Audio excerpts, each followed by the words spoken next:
తెలంగాణ రాష్ట్రంలోని మహిళలకు మరోసారి భారీగా ఉద్యోగాల నోటిఫికేషన్ రానున్నది. అంగన్వాడీ కేంద్రాల్లోనూ ఖాళీగా ఉన్న అంగన్వాడీ ఉపాధ్యాయ, సహాయకుల పోస్టులను వెంటనే భర్తీ చేయాలని ప్రభుత్వం కీలక నిర్ణయం తీసుకోనున్నది. 9,000కు పైగా అంగన్వాడీ ఉద్యోగాలు ఖాళీగా ఉన్నాయి.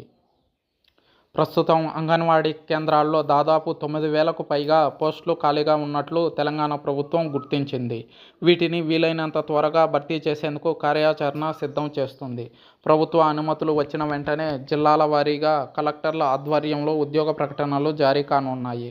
రాష్ట్రంలో 35,700 అంగన్వాడీ కేంద్రాలు ఉన్నాయి. ఒక్కో కేంద్రంలో ఉపాధ్యాయురాలితో పాటు సహాయకురాలు ఉంటారు. గతంలో ఈ పోస్టుల్లో ఎంపికైన వారు రాజీనామా చేయడం, ఇప్పటికే పనిచేస్తున్న వారికి సూపర్వైజర్లుగా పదోన్నతులు రావడంతో చాలా కేంద్రాల్లో ఈ పోస్టులు ఖాళీగా ఉన్నాయి.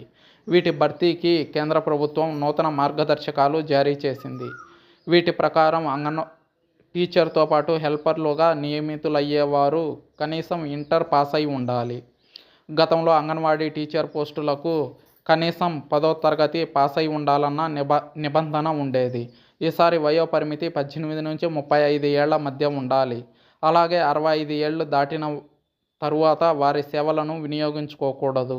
ఖాళీల్లో 50% హెల్పర్లకు పదోన్నతులు కల్పించి భర్తీ చేయాల్సి ఉంటుంది. సూపర్వైజర్ పోస్టుల్లో 50% పదోన్నతుల ద్వారా భర్తీ చేయాలి. ఇందుకు 5 ఏళ్ల సర్వీస్ పూర్తి చేసుకున్న టీచర్లను నిబంధనలకు అనుగుణంగా నియమించాలి. అయితే ప్రస్తుతం సహాయకులుగా పనిచేస్తున్న వారిలో కొందరికి కనీస విద్యార్హతలు లేకపోవడంతో టీచర్ల పోస్టుల భర్తీలో ప్రభుత్వ నిర్ణయం మేరకు వ్యవహరించాలని శిశు సంక్షేమ శాఖ భావిస్తుంది.